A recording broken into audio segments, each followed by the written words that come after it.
भाइयों बहनों दोस्तों, सबसे पहले तो मैं आप सबका स्वागत कि ये पहला मौका है कि जब नैफ का नेतृत्व करने का मौका महाराष्ट्र को मिला है। तो नंदू जी, ये सिर्फ जवाबदारी अभी आपकी नहीं है, लेकिन महाराष्ट्र की और विशेष तौर के ऊपर मुंबई में जो हमारे जो कुली बांधव है उनकी जवाबदारी है कि पूरी शक्ति के साथ, ताकत के साथ आपको हम साथ दें, और वो साथ देने के लिए ही आज हम लोग इस कार्यक्रम के माध्यम से यहाँ पे आए।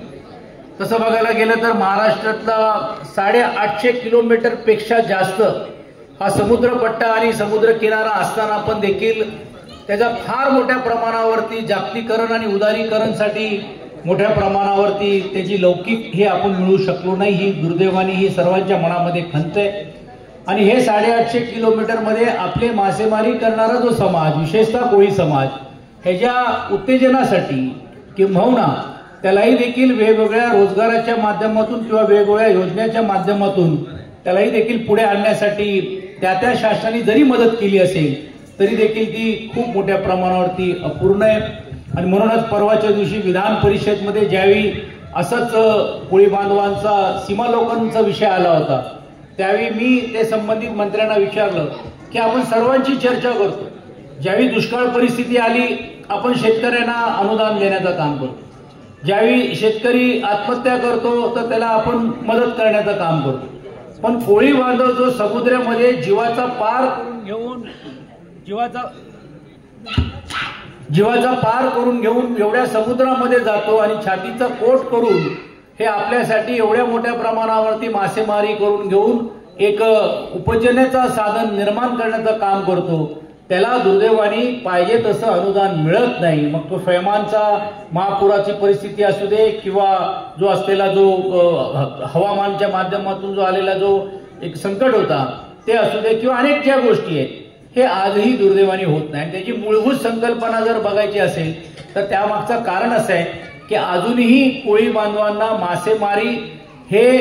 कृषि क्षेत्रामध्ये आलेलं नाहीये, फिशरी को ये कैटेगरी में ही नहीं किया गया है। इसलिए हमने महाराष्ट्र गवर्नमेंट से मांग की है कि इसको भी आप बिजनेस के कैटेगरी में लाइए, ये भी एक खेती करने का प्रकार है, इसीलिए इसको भी कृषि के विषय में लाइए, ताकि जो बड़े पैमाने के ऊपर जो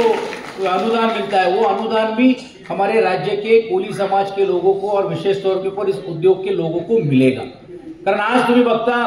की आपण हातावरती काम करत असताना मोठ्या प्रमाणावरती रोजगाराची संधी आपल्याला नसल्यामुळेच आपण या उद्योगामध्ये आणि आपली पुढची पिढी त्यामध्ये जात असताना आपल्याला पाहायला मिळते। तो भाग वेगळा की आजही आपली पिढी ही उन्नत झालेली आहे, सुशिक्षित झालेली आहे आणि निवड नाही तर वेगवेगळ्या स्तरावरती पण जाण्याचं काम त्यांनी केलेलं आहे। मग ते निवड फक्त डॉक्टर नाही किंवा एज्युकेशन पर्यंत मर्यादित नाही किंवा IAS ऑफिसर पर्यंत पण देखील पोहोचण्याचं काम केलेलं आहे, पोलीस अधिकारी पर्यंत पोहोचण्याचं काम केलेलं आहे, आमदार खासदार तर झालेलेच आहेत,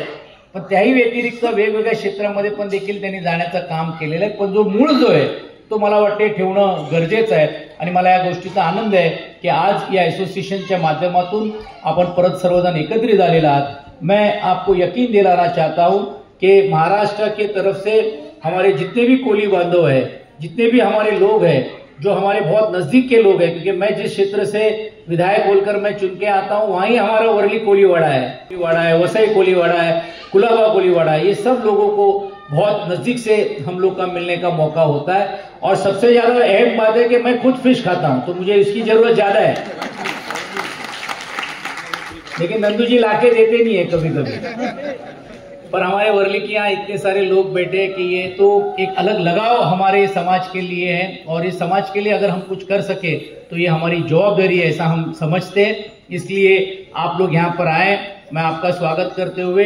हर साल इस एसोसिएशन का कार्यक्रम कन्वेंशन जैसे आज यहाँ पे हुआ है, हर साल तो होता ही है, लेकिन राज्य की तरफ से जो भी आपको मदद लगेगी पूरी ताकत के साथ हम लोग आपके साथ में हैं, ये यकीन मैं यहाँ पे दिलाना चाहता हूँ। आज बहुत सारे महामानव और बहुत सारे लोग आने वाले थे, लेकिन क्योंकि विधानसभा का सत्र खत्म होने के कारण हमारे मंत्री महोदय और बहुत ही अलग अलग डिग्निटरी वो आज कार्यक्रम में नहीं आ पाए। वो नहीं आ पाए इसका मतलब उनका पार्टिपा नहीं है ऐसा मत समझिए, वो है, लेकिन आप क्योंकि अधिवेशन खत्म होने के बाद सब लोगों को आप अपने मतदार संघ में जाने के कारण वो यहाँ पे नहीं आ पाए, लेकिन नंदू शिवड़ीकर जी है यहाँ पे, सभी जो हमारे पदाधिकारी है, ये सबके संबंध इतना है। हम फिर एक बार मुझे ऐसी विनती है कि नंदू जी को कि नैफ के तरफ से एक बार हम मंत्री के साथ एक शिष्टमंडल लेकर जाके एक मीटिंग करेंगे,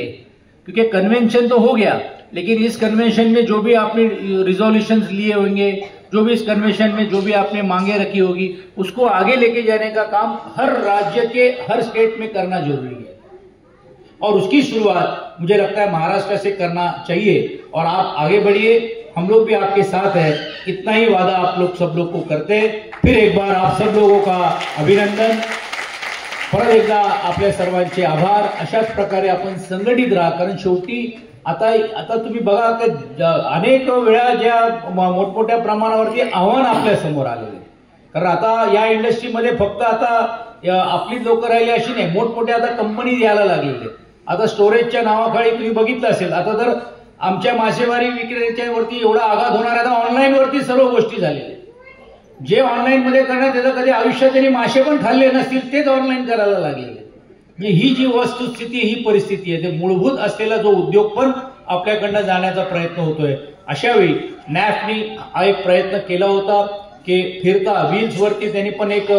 मासेमारीचा केला होता, पण त्याला काय फार प्रतिसाद मिळाला नाही। पण माझं असं म्हणणं आहे की नॅफच्या अंतर्गत पण भविष्य काळामध्ये महाराष्ट्रामध्ये, मुंबईमध्ये आपली पण ऑनलाईन सेवा चालू व्हायला पाहिजे। भविष्य काळामध्ये आपला पण एक छोटासा हॉटेल का होईना, त्या माध्यमातून जर सुरू करण्याचा प्रयत्न आपण जर केलं, तर त्याहीसाठी जी काही मदत असेल शासनाकडे असेल, आम्ही मागण्याचं काम करू। शासनाने जर काही कमतरता केली तर आपण सर्वजण मिळून घेऊन त्यामध्ये मोठ्या प्रमाणावरती योगदान देऊन तोही देखील स्वप्न साकार करण्याचं काम आपण करूया, अशी अपेक्षा व्यक्त करतो आणि माझा लांबलेला भाषण थांबवतो। धन्यवाद। जय हिंद, जय Maharashtra. Like and subscribe Eagle Media Works.